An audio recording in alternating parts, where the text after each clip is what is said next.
Verse 13. As soon as Isaac had finished blessing Jacob, when Jacob had scarcely gone out from the presence of Isaac his father, Esau his brother came in from his hunting.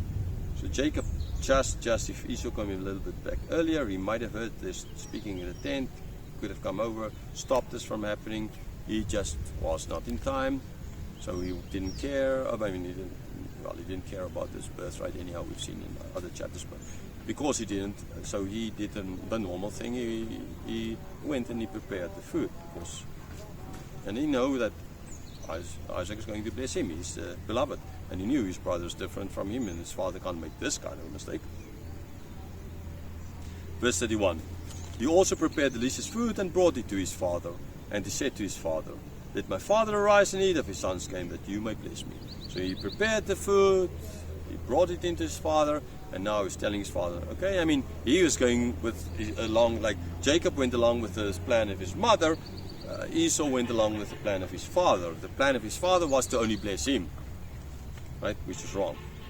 Okay, so that shows as well that Esau is wrong, but not nearly as wrong as Jacob was.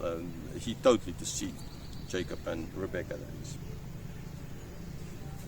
Verse 32. His father Isaac said to him, "Who are you?"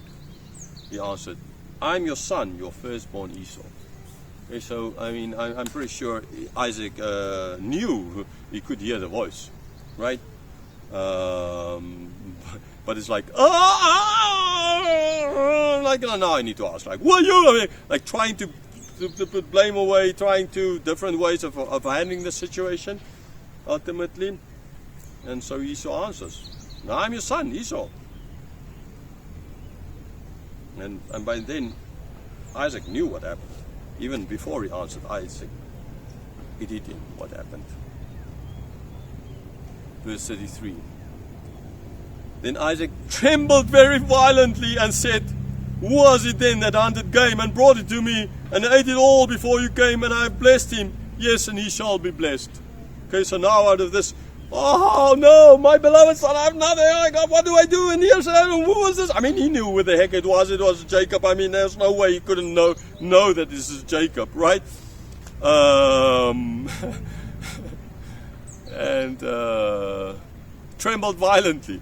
Okay, it's like the earthquake a week, Friday.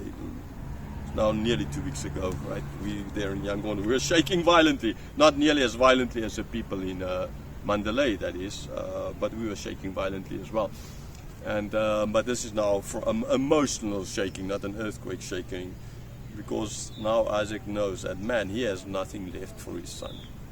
His son already sold his birthright, and now he who's Isaac, gave away his blessing. And this is his son, his love. Oh. And he said, well, he can't do it. He gave the blessing. He can't take it back. They're not Koreans who take back stuff they give you, right? Blessing. Okay, different culture. He can't take the blessing back. There's no way, because in front of God, this is in front of God. He can't take it back. Verse 34. As soon as Esau heard the words of his father, he cried out with an exceedingly great and bitter cry, and said to his father, "Bless me, even me also, oh my father." Yeah, this makes sense. He sold his birthright. He is guilty. But this man, no, what? Bless me, bless me, bless me. He sounds again like a prosperity God. Bless me in the name of Jesus. Right? Yeah.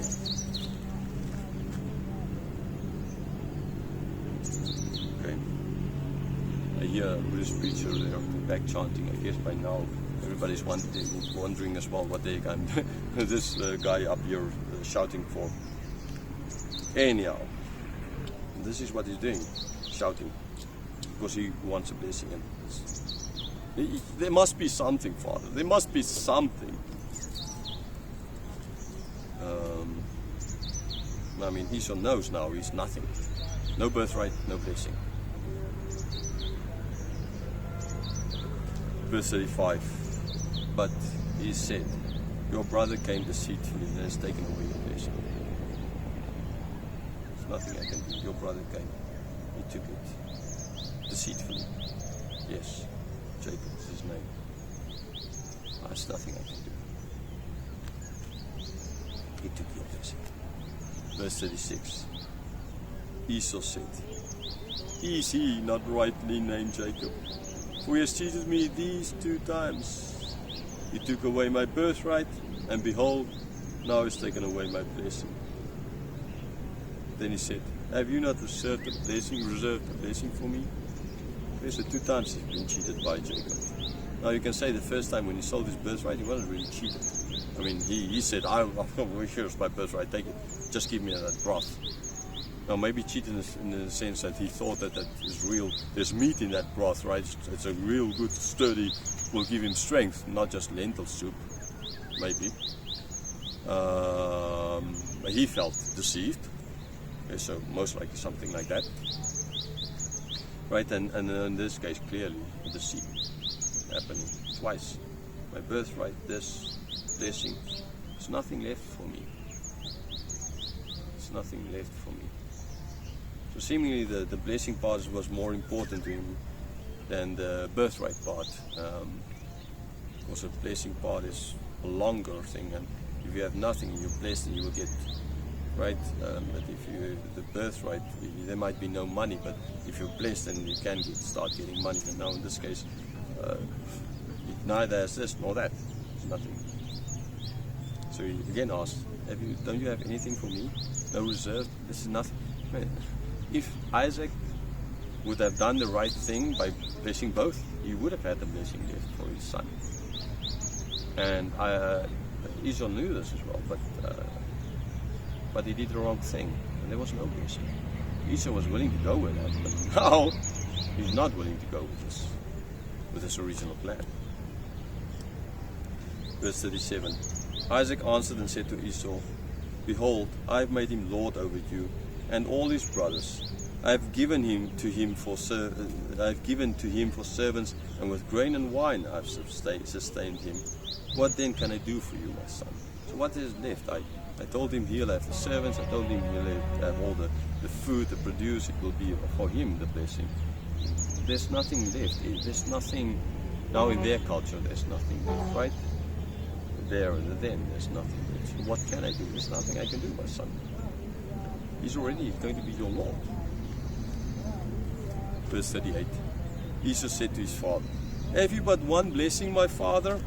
Bless me, even me also, my father. And Esau lifted up his voice and wept. He's not getting anything out of this, so he's crying.